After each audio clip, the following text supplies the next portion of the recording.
Hello, আসসালামু আলাইকুম। সবাই কেমন আছেন? আমি ভালো আছি আলহামদুলিল্লাহ। ওই দেখুন আমি এক এক কইরা মাছের সব মশলা দিয়ে মাখাই লিতেছি তরকারি রান্নার জন্য। ওই তো কড়াইয়ে তেল দিছি, দিয়ে মাছগুলা ভাইজা লিতেছি।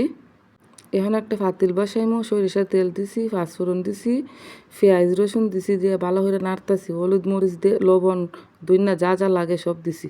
করমু মশলাটা কষাইমু, তারপরে সব সবজি দিয়ে দিলাম। দিয়ে এখন আস্তে আস্তে নাড়াচাড়া হইরা এটারে ভালো করে কষাই লিমু।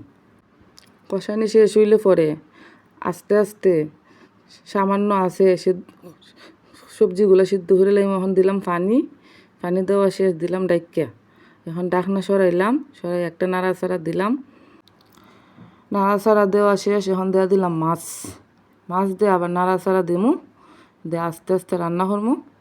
এটা কিন্তু আমার জন্মগত ভাষা। এই ভাষা নিয়ে আপনারা আবার কেউ খারাপ কোনো কমেন্ট করতে যাইন না। আমার যেরকম কথা কই অভ্যাস, আমি এরকমই কথা কইতেছি।